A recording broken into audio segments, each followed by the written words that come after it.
What's going on, Vikings fans? It's Mitchell Renz from Chat Sports. And coming up here on today's show, I'm going to give you 5 free agents that I believe that the Minnesota Vikings could potentially sign that would battle for starting positions. Before I tell you those 5 names, which aren't ranked in any particular order, here at Chat Sports, we're doing a company-wide challenge. That challenge, which channels can get the most likes? I don't know about y'all. I hate losing, and especially losing to the Lions Talk channel here. That's a joke. So, as you see, we're currently like 800 likes behind our Lions Talk show. Like this video right now, and like every video that comes out this month. That way, we can pass Micro Mike. So when you talk about the Minnesota Vikings, you're sitting somewhere about $10.9 million in cap space, which, comparing to a lot of the other NFL teams out there, I'll say you're middle of the road. There are still several big-name free agents still available, and the real question that I sit here and I wonder is, will Adofo-Mensah spend more money, or is he going to potentially hold off until next offseason? I do know this. There is enough room right now to make a move. And not that I think that you should hit the panic button because there are so many, what we'll say, big-name free agents out there. What I see veterans happening is they wait, they're patient, and the closer and closer it gets to training camp, which is going to fall somewhere be in the middle of July, right before preseason, that's when some of these bigger-name players sign. So the video here is just to kind of almost take a mental note and just remember some of these names that we're talking about. So Chat Sports is about the interaction. This show is about the interaction. And I want you to name a free agent that would start for the Vikings. So when you see somebody out there, whether it's on the offensive side of the football, whether it's on the defensive side of the football, give me a name that would start for the Vikings if you were to sign them right now. The first name I'm going to bring up here is JC Tretter. And when you talk about interior offensive line, right now Tretter is the top, and yes, the top center still out there. There's been rumors, there's been some murmurs that he could potentially decide to retire. I personally think money talks. And if you're Minnesota and you have a chance to go out and get somebody like Tretter, you try to go ahead and do it. He would be a clear upgrade over Garrett Bradbury. And the real question for me is, you know that this team's going to run. If I had $1 for every time on this show I said the Vikings are going to run the football up the middle with Dalvin Cook, right? I mean, that's how they're going to win games.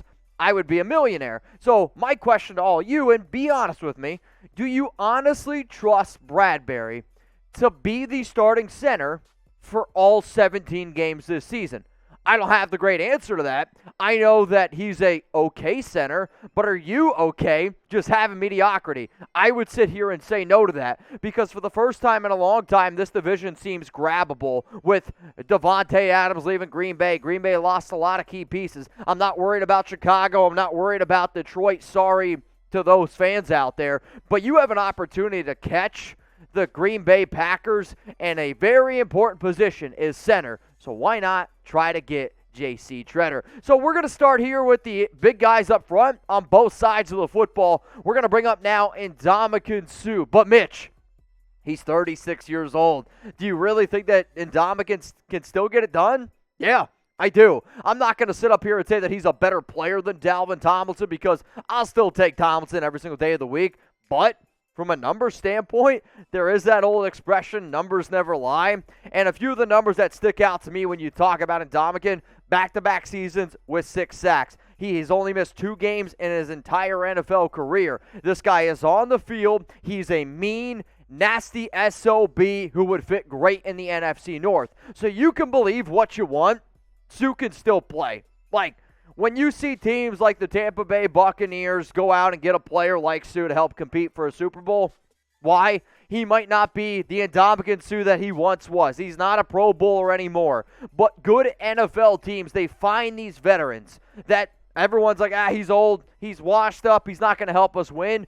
Good teams figure out a way to make sure that these guys win. So again, you're probably not going to get the big-time numbers, but if you are looking at Suh at the end of the year, and if he's able to get you another 6-sack season, going to cost you less than $7 million a year, I don't know about y'all. I'm signing me up for that every single day of the week. So would you sign Ndamukong Suh? Type Y for yes, type N for no. Let me know what y'all are thinking down in the comments. Now, I know this is our Vikings YouTube channel, but here at Chat Sports, we do NFL content. We also do NBA content. We're going to be live for the NBA draft, so make sure you subscribe to Chat Sports. We have over 304,000 subscribers over there. We're going to be breaking it all down for you. We get the picks before you see them on television. I know, it's a crazy thing. Sometimes we have multiple picks before you see them on TV. So that link's going to be available for y'all in the comments and in the description of today's video, youtube.com/chatsportstv.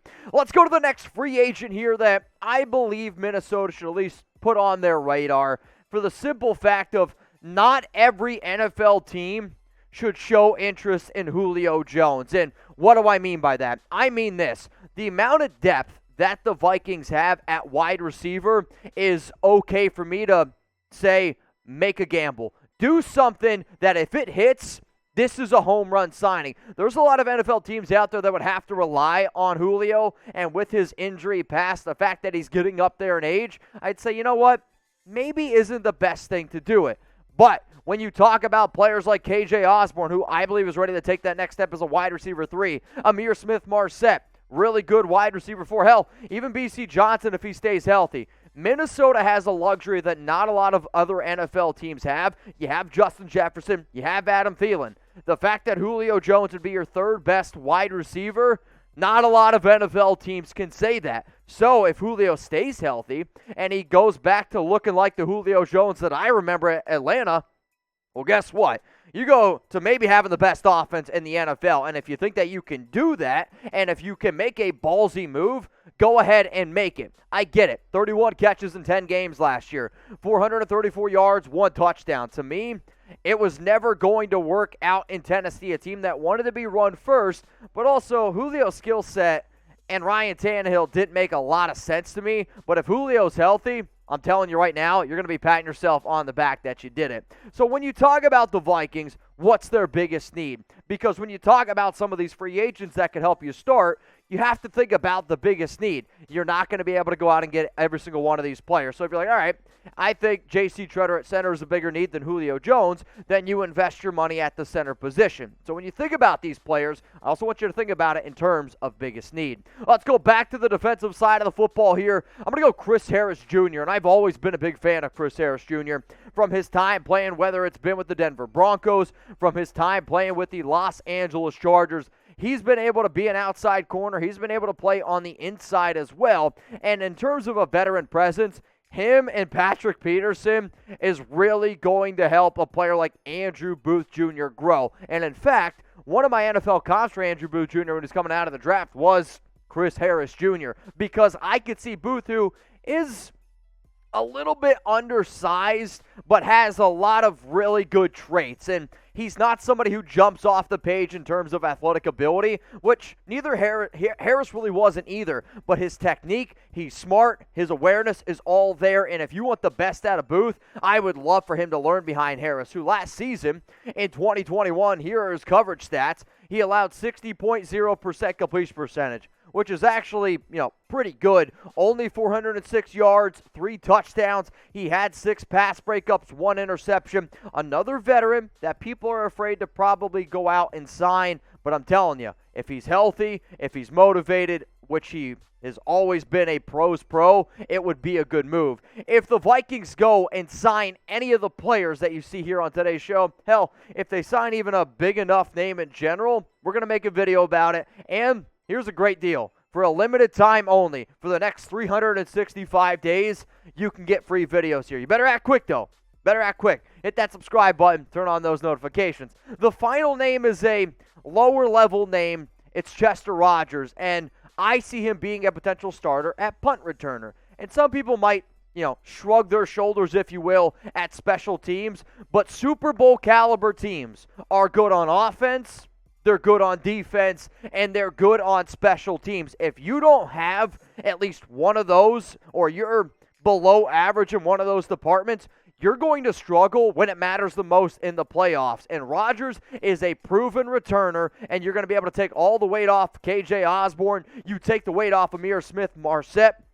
Last season, 30 punt returns, 293 yards, 14 kick returns, 282 yards. Is Chester Rogers a reliable receiver? Sure. Maybe if you need somebody to use when you're trying to pick up a first down. But here are your other options. Call me crazy. I view KJ and Amir as more valuable players as receivers. Not that you can't get hurt playing receiver, but your probability of getting injured being a punt returner and a kick returner are a lot higher. I'm sorry, I don't want that probability to be raised on two dudes that I see being long-term options for the Minnesota Vikings. So we're getting ready to put a bow on this video right here, and the whole idea was to just put something in the back of your head, track down some of these names, and keep your eyes and ears on the lookout. And can you keep your eyes and ears on the lookout? Can you keep your ears on the lookout? I don't know. But it's JC Tretter, it's Ndamukong Suh, Julio Jones, Chris Harris Jr., and Chester Rogers. So I'm going to ask you one more time. Name a free agent that would start for the Minnesota Vikings still out there, because I'm going to be looking in the comments. Producer Jack's going to be looking down in the comments. And if you throw out some names, all I ask is this.